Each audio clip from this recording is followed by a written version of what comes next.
The past 4 or 5 years of my life have been chaotic, to say the least.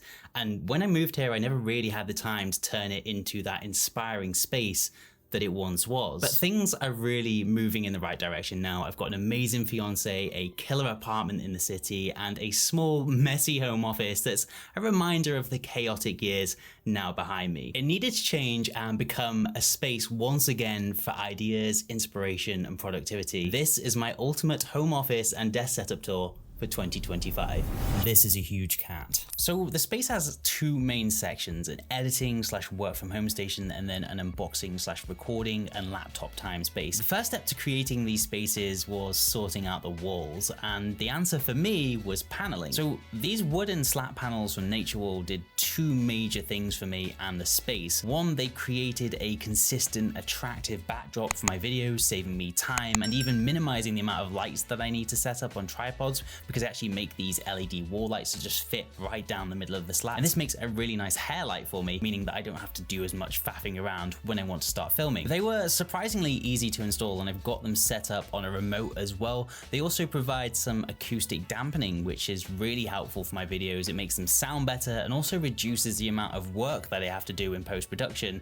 I absolutely love them. I think they've made such a difference to an otherwise rather boring and pokey room. The second thing the panels have done is help form a really cozy, mature, creative workspace for me to spend most of my day since I work from home and run a YouTube channel at the same time. I installed them on both sides of the room, the bulk of them going behind me on the main setup, perfectly aligning with a desk, and then the leftover strips went on the other side. You can see where Mrs. Take It Easy insisted on helping out. The room was actually really difficult to work with. It's a fairly small, long, narrow room, and I had to find a way to get 2 large desks in, both measuring approximately 1.8 meters each, or several large bananas for my friends in America who haven't decided on a metric system yet. So focusing back on the main desk setup, it's obviously made up by those NatureWall panels. That is the feature of the setup, but there's actually a lot going on here and a lot of small details that I've added to the desk over time that really make it mine. To the right, I've got my pegboard from IKEA. It's actually one of their ROG ones. I've just flipped it the other way around so that you can't see the ROG branding. It just gives it a much more clean,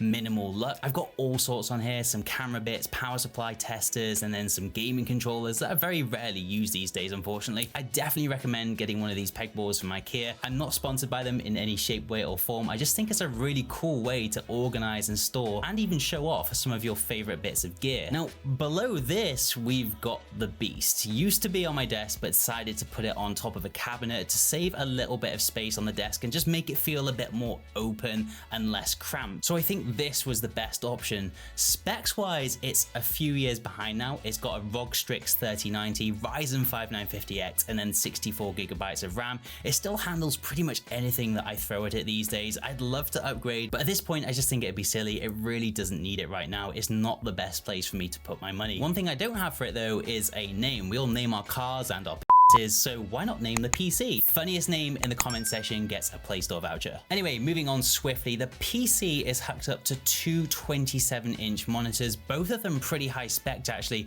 On the left, I've got my Alienware, I think it's called the AW271D. It's a 1440p 240Hz gaming monitor. Then on the right hand side, we've got the LG UltraGear 4K 120Hz display. This again is a few years old now, but both amazing monitors. Although I must admit, I am now aching for an ultra wide just to save on a little bit of clutter and some extra cables if I can. Beneath the monitors, I've got a walnut desk shelf. Kind of regret this because it doesn't really match the desk, but equally it looks really silly without it. It's a really nice place to put accessories like this lava ball from Zenlit, just one of those small things that I said adds a personal touch to my setup. And then I've also got my PC soundbar from Creative. Had this for several years now. It's not the best for sound quality, but it really does fit nicely on top of the shelf just below the monitors, and it's actually fairly inexpensive for what you get, and you also do get a subwoofer with it as well if you want to go really crazy. Now, another step below this, we've got my latest addition, which is the HiDock H1, an 11-in-1 docking station with ChatGPT built in. I use this for meetings, and not only does it serve as a decent desktop microphone, but it also automatically takes notes for me, not just from Zoom calls on my PC, but if I connect via Bluetooth,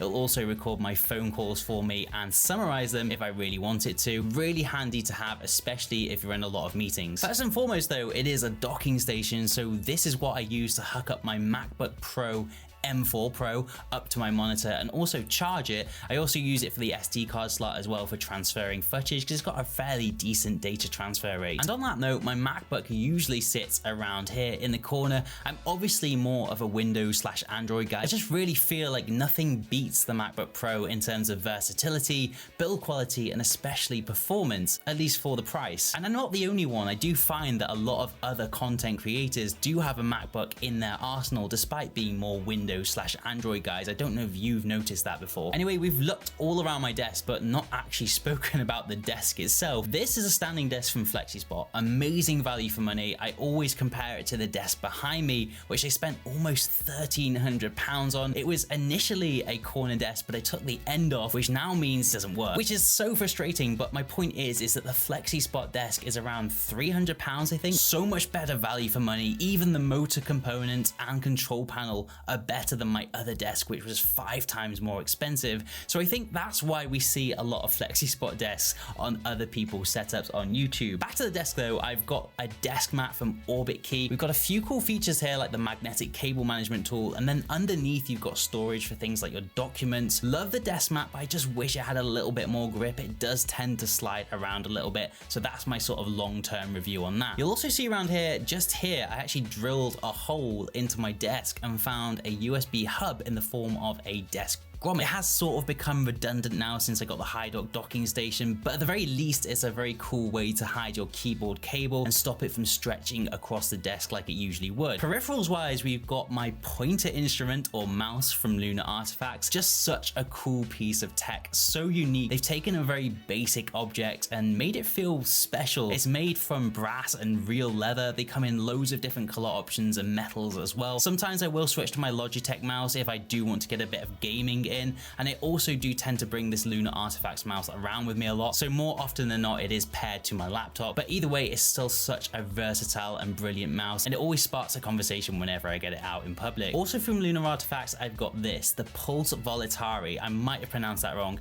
but again, it's just such a unique piece of tech for your setup. It's a fast wireless charger, also made from brass and real leather. You won't find anything like it on the market. It truly is special, and it's these tiny little details and products that make my setup feel unique to me. Last few bits to go through now. We've got my Steam Deck, which I use to control my Elgato lights that are on both sides of the room. And I've got this cool little MagSafe phone holder, the first item I ever actually purchased from Temu. Then we have a cool SD card holder as well, which I absolutely love, also from Temu. And then finally the keyboard, which is the Corsair K100, incredibly versatile keyboard. It's obviously a gaming keyboard and one of the last pieces that has that sort of gaming feel about it in my office. I've slowly been phasing that out, but you get so many genuinely useful features like a USB port on the back, several macro keys, and then the signature dial at the top left, which can be programmed to various different things, along with a button at the center, which at the moment controls my PC fans. But yeah, my overall review of the Corsair K100 after a couple of years is really positive. Prior to this, I had the K70, I believe, and that actually started to fall apart after just 2 years. The K100 is still going strong, and to be honest, it still feels brand new. So it does appear that Corsair have stepped up their build quality just a little bit. Last peripherals that I forgot about, but is also a bit unique, is my Lumina webcam. It's a 4K AI webcam. Aside from the quality being amazing, it also just looks so much nicer than most other webcams out there. I've had it a few years now, and it's just been an integral part of my setup and day-to-day productivity, and there's been absolutely no issues. So long-term review on that is also really good. I just love the wide angle lens as well. This is another sort of unique feature that you don't get with your average webcam. Moving on, in keeping with the black theme for my NatureWall panels, I've got my headset and headphones of choice, the Master and Dynamic NW65s. They are not cheap. They still come in at around £400 plus, but there's a reason for that. They're wireless and have active noise cancelling, but they also come with an analog port as well. So this is what I primarily use for when I'm editing. On top of this, I've also got the Master and Dynamic MG20s, also around the £400 mark. These are my gaming headset of choice. I don't really get to use them as much as I'd like to these days. Insane sound quality though, unmatched comfort, and Master and Dynamic across the board, in my opinion, are just unbeaten when it comes to design. They're a wildly underrated brand in my opinion, and I just wish tech reviewers would shout about them just that little bit more. So we're just about done over here now, so we'll head over to my second setup and talk about what I use to film my videos. But first, this is the Honome X1, another new addition to the setup this year, replacing my Noble Chair gaming chair, which, if I'm honest, my long-term review of that is not great. It's really comfortable, but one of the arms fell off, and then for some reason the handrest seems to have partially disintegrated. This all happened over the course of 2 years or so, and I don't know, I just kind of expected better for the money, if I'm honest. The Honome X1 is a bit more of a mature step up for me. It's a super ergonomic chair, which I've actually done a dedicated video on very recently, but its standout feature for me is the pull-out leg rest. Such an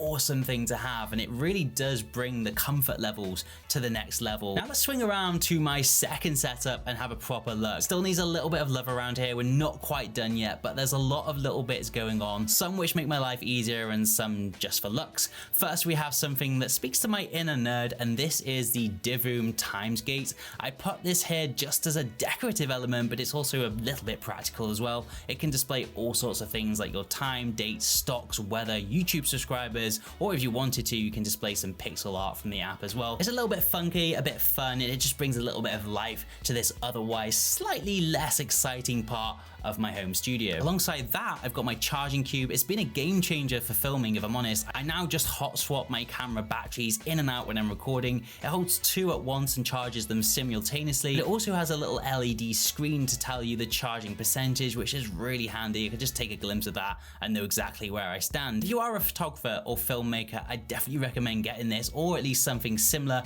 It will honestly change your mind if you don't already have one. Also on this desk, I've got various clamps and arms going on. So this one is where I mount my camera, generally just stays where it is, so I have a consistent backdrop for all my videos now. And then to the right, I've got my overhead one, which to be honest kind of needs replacing. It's actually looking like it's not supporting the camera very well, but this is the one that I use for when I'm doing unboxings. In the middle of these 2 clamps, I've got one more clamp, which is actually for my microphone. So this is the Rode Mic NTG. It's a shotgun microphone. Been using it for years now, and to be honest, I probably still haven't worked out how to actually use it to its full potential, but it's a really good microphone. You can't go wrong with it. So if you are a content creator and you want a really good microphone, I definitely recommend the Rode Mic NTG. Now we've done the microphone and some of the various clamps going on. Lighting wise, I've got an Elgato key light to the left hand side. This just indirectly fills a room a little bit. Then on the right hand side, I've got my big Amran light with a huge softbox, which if I am honest is a little bit of a pain in a small room, but I hope to one day have a studio large enough that I won't really be thinking about the size of it. More often than not, I will take the softbox off, point the Amran light right at the ceiling, and then whack it up to max.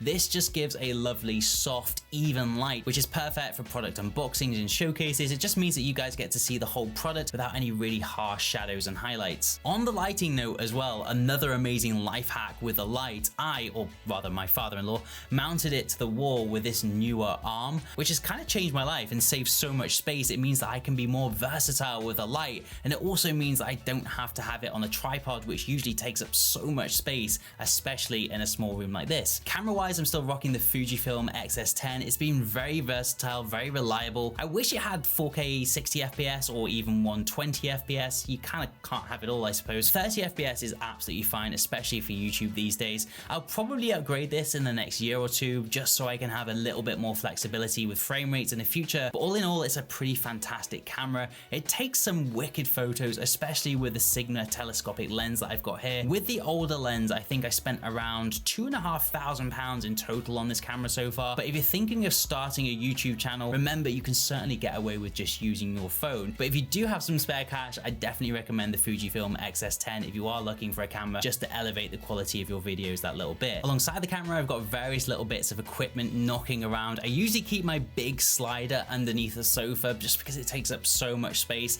Can't wait for the day that I have a huge studio where I can mount this on a shelf or something. And then I've also got this large gimbal. I don't use it that much these days, but it's definitely handy to have. And I say I don't use it that much, I'm actually using it for this video today, so it did come in handy. So despite having a very small room in the grand scheme of things, I hope this shows that you can actually do a lot. I'm really grateful for all of you lot for all the support, because I wouldn't have been able to pay for any of this without all the support that you've given me over the past few years. But the main goal of this was to start feeling inspired and get productive again, and it has done that for me. So I hope this shows you what you can do with a small space, do jump into the Discord server. There'll be a link down below, and share your setups. And in the meantime, you can click the links in the top left or right hand corner now to go to some of the products I've actually featured in this video. For now though, I've been Alex. This has been Take It Easy. Thank you so much for watching, and I will see you in the next one.